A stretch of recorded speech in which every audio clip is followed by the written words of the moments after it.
to Tanzania. Lord have mercy.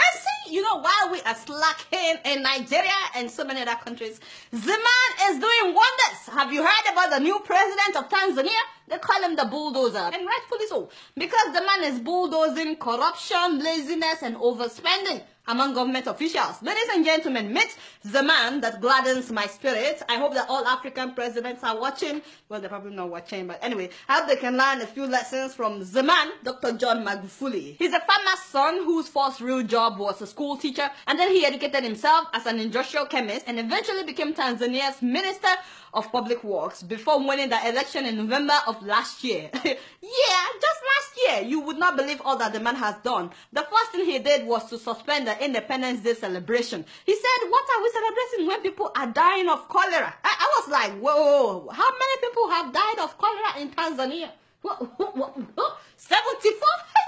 74 people? How many people have died in Nigeria? My father and my God. Thousands of people.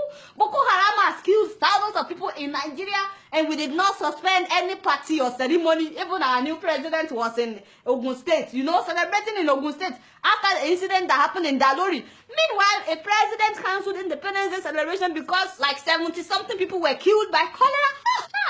So they were supposed to spend 4 billion Tanzanian shillings on that ceremony. But Magufuli said, no. You see, that money should be used for the expansion of a 4.3-kilometer section of the road from Morocco to Mwenge in order to ease traffic congestion. Tell them that is what I'm talking about. Now for the Independence Day ceremony, the man commanded that people should get out of their houses and go and clean their streets and all the corners in order to stop the spreading of cholera. He didn't stop there. Himself came out, Mr. President himself. He got on the streets, cleaning up the streets. My eyes got big when I saw that video. When we nominated Dr. Magufuli to be our candidate, we knew the style, the type of leadership that he represents. We needed, his style and his way of doing things. We expected him to do exactly what he's doing.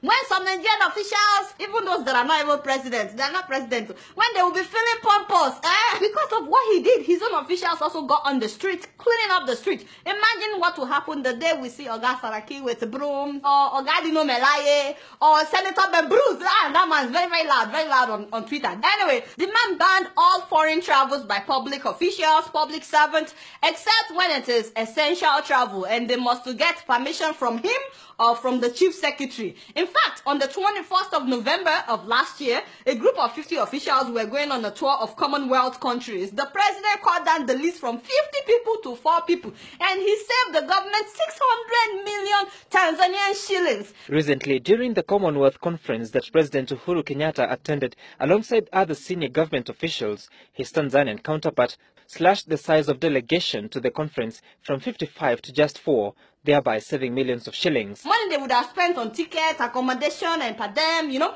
more traveling abroad for all these officials. He said, well, the high commissioners and the ambassadors and the embassies abroad should be representing Tanzania when they are invited. Which makes a lot of sense. Why are they abroad if we also have to be going abroad, No more first class and business class travels for all officials except Mr. President, the Vice President, and the Prime Minister. Only 3 people. No more business class flying. That means they have to fly economy. Oh my God!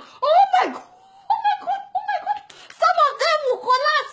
Reminds me of Thomas Sankara of Burkina Faso. No be so? Yes, that's what I'm talking about. The man has cancelled all meetings, no more workshops and conferences by government officials and public servants inside fancy hotels. He said no more inside fancy hotels. He said that every ministry has ministerial boardrooms. No be so? Use that one for your meetings. And that is what they are now doing.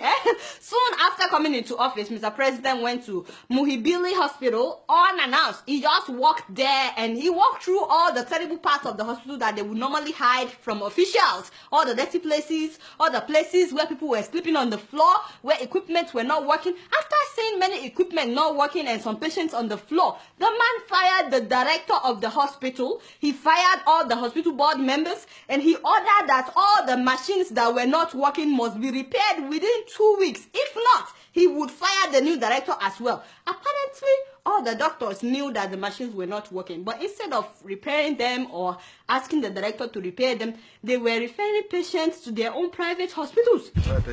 Sasa wewe ipi MRI inayofanya kazi iko wapi? Hospitali zote za private zinafanya kazi. Kwa hiyo za private zote zinafanya kazi. CT scan za hospitali za private zote zinafanya kazi. Za hospitali ya hapa Muhimbili zote hazifanyi kazi. I know that something like that is going on in Nigeria as well. No, so anyway, he gave them 2 weeks to fix the machines, but guess what happened? The machines were repaired in 3 days. 3 days. And so it is possible to repair this. And then when they opened parliament, they planned a state dinner that would cost 300 million shillings. And when he heard about it, he said, you see this 300 million shillings, make it 25 million. Whatever we can eat with that, we will manage.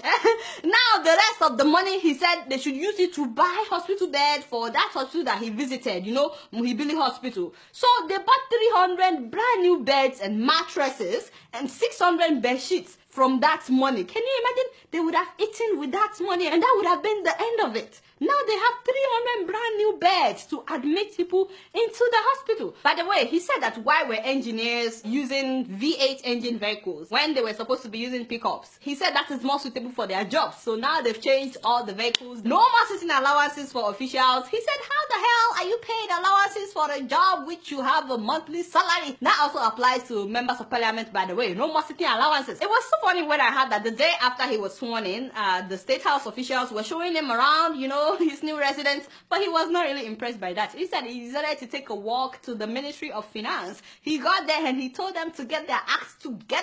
He asked why some employees were not in office yet, and I heard that since that day, the traffic jam in the mornings has really increased because people no longer show up late to work after Mr. President's visit.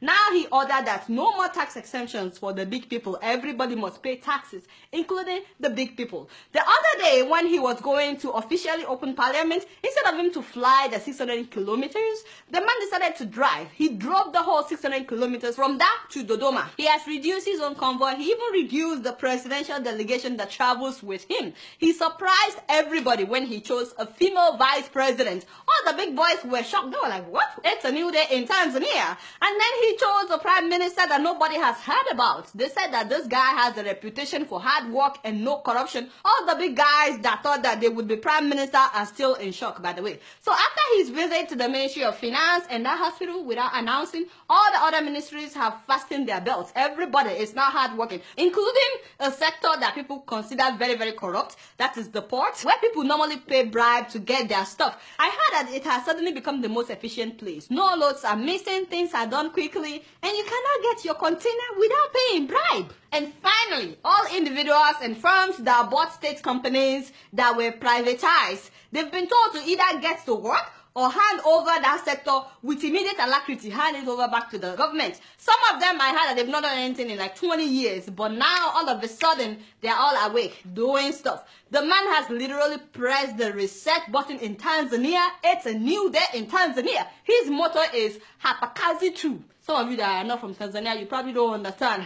Don't worry, I will teach you. What that means is here, all we do is work. We serve, nothing else. Yes, his people are happy. Of course, the big people are not that happy, especially the corrupt ones, you know. But all the small people, like myself, they're very happy. Ugandans want their president to be like him. They wrote an article about it. South Africans want their president to learn 10 things from Tanzanian president.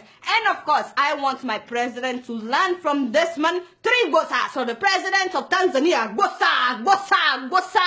Now, having said that, my guy, we are very happy. We love you.